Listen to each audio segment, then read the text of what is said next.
Vous savez, j'aime pas faire de polémique, du tout. Je ne parle jamais de politique parce que je suis business coach consultant, donc je reste en dehors de cette sphère. Donc personne ne comprend rien et tout le monde sait que chacun tire ses propres intérêts. Maintenant, je suis contre l'injustice, voilà.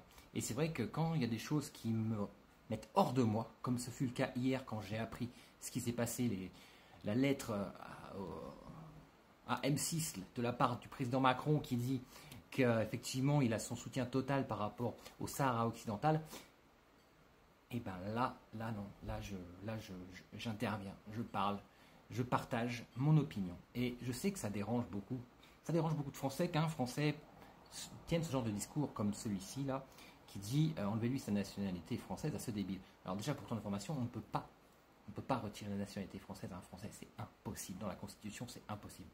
Mais deuxième chose, en quoi je suis débile? C'est vrai que les gens n'osent pas parler. Les gens n'osent pas parler de ce qui se passe en Palestine, à Gaza. Les gens n'osent pas parler, n'osent pas donner leur avis par rapport à la Russie, l'Ukraine. Les gens n'osent pas non plus donner leur avis par rapport au Front Polisario et au Sahara occidental. Pourquoi? Par peur.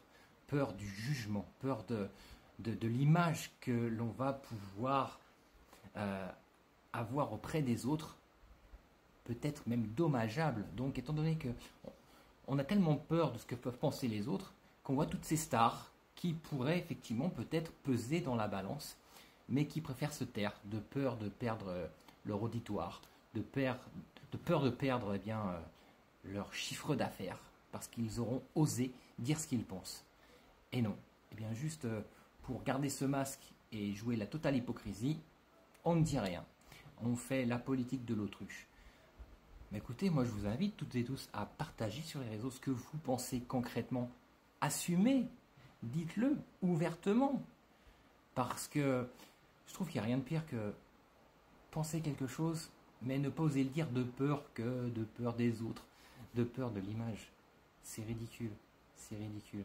Alors à toutes ces personnalités publiques, je dirais, écoutez, allez-y, prenez votre courage de main, assumez, assumez. Peut-être que votre auditoire, effectivement, va changer, votre public sera peut-être différent, mais au moins, vous dormirez bien dans la nuit. Au moins, vous serez capable de vous regarder dans un miroir. Parce que moi, aujourd'hui, je suis attaqué par beaucoup de monde par rapport à ce que je dis, par rapport à ce que je partage sur les réseaux. Mais tous les matins, je me regarde dans mon miroir droit. Et j'ai rien à dire. Je m'en veux pas. Je ne me cache pas. Je ne ressens aucune frustration puisque je dis ce que je pense. Que ça dérange ou non. Que ça soit mauvais pour mon image ou non. Je ne suis pas là pour embellir et être le meilleur, le plus beau et que tout le monde me reconnaisse ou que l'on ait de la gratitude. Non, non. Je dis simplement ce que j'ai envie de dire en toute objectivité. Donc, je vous invite à faire pareil, les amis. Libérez-vous. Moi, je suis super libre. Et franchement, vous ne pouvez pas imaginer le bien que ça fait. Alors, faites de même.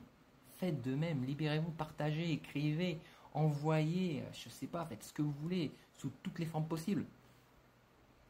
Mais assumez vos opinions. Et n'ayez pas peur de les partager. Force et détermination.